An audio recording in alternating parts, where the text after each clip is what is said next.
लखनऊ में बीजेपी और निषाद पार्टी ने साझा रैली की। साझा रैली में गृह मंत्री अमित शाह, सीएम योगी आदित्यनाथ समेत बीजेपी और निषाद पार्टी के कार्यकर्ता शामिल हुए। रैली में बोलते हुए अमित शाह ने विपक्ष पर जमकर निशाना साधा। शाह ने कहा कि 2022 में 300 से ज्यादा सीटें जीतेंगे। योगी जी ने माफिया और गुंडों पर लगाम लगाई। मोदी सरकार गरीब, वंचितों और आदिवासियों को समर्पित है, जबकि एसपी बीएसपी ने सिर्फ अपनी जाति के लिए काम किया। शाह ने कहा कि सब जानते हैं कि राम मंदिर के निर्माण में बाधा डाली गई। पिछले किसी सरकार ने पिछड़ा आयोग को संवैधानिक मान्यता नहीं दी। रायबरेली में विजय यात्रा निकालते हुए अखिलेश ने बीजेपी पर जमकर निशाना साधा। अखिलेश ने कहा कि जनता समाजवादी पार्टी के साथ खड़ी है। बीजेपी ने जनता को सिर्फ दिक्कत, जिल्लत और किल्लत दी है। योगी सरकार कहती है कि ऑक्सीजन की कमी से किसी की मृत्यु नहीं हुई है। मतलब साफ है कि मुख्यमंत्री जी केवल झूठ बोलना जानते हैं।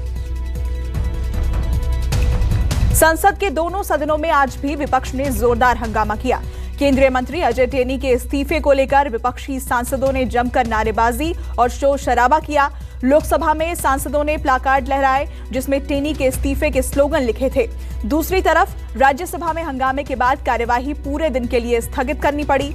राज्यसभा की कार्यवाही सोमवार सुबह 11 बजे तक के लिए स्थगित कर दी गई है। राज्यसभा से निलंबित 12 सांसदों ने आज भी प्रदर्शन किया। निलंबित सांसदों ने अपनी आवाज देश के लोगों तक पहुंचाने के लिए विरोध का एक नया और अनोखा तरीका अपनाया। संसद भवन परिसर में मौजूद गांधी प्रतिमा पर जन संसद बुलाई गई। इस जन संसद में विपक्ष के सांसदों ने आपस में ही अपनी बात रखी। इन जन संसद में कुछ विपक्ष की भूमिका में थे तो कुछ सांसद सत्ता पक्ष की भूमिका में थे।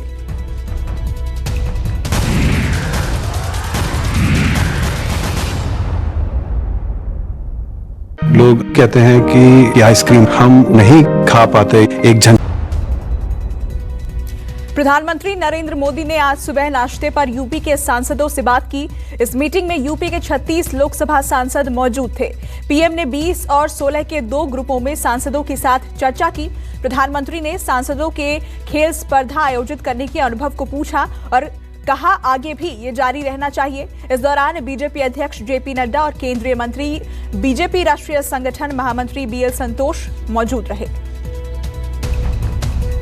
देश में ओमिक्रॉन संक्रमण में दूसरे नंबर पर पहुंची दिल्ली। आज ओमिक्रॉन के 10 और मरीज मिले। दिल्ली में ओमिक्रॉन के कुल 20 मरीज मिले हैं, जिनमें से 10 ठीक हो चुके हैं और 10 का इलाज अस्पताल में चल रहा है। वहीं दिल्ली में कोरोना ने तोड़ा 4 महीने का रिकॉर्ड। एक दिन में कोरोना के 85 नए केस मिले।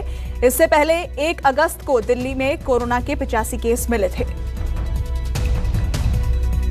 देश में ओमिक्रॉन के 100 के करीब मरीज। 11 राज्यों में फैला ओमिक्रॉन। महाराष्ट्र में ओमिक्रॉन के सबसे ज्यादा 32 केस, दिल्ली में 20, राजस्थान में 17, केरल में 5, गुजरात में 5, कर्नाटक में 8, तेलंगाना में 8 मरीज मिल चुके हैं। इनके अलावा आंध्र प्रदेश, चंडीगढ़, पश्चिम बंगाल और तमिलनाडु में भी 1-1 केस सामने आ चुके हैं।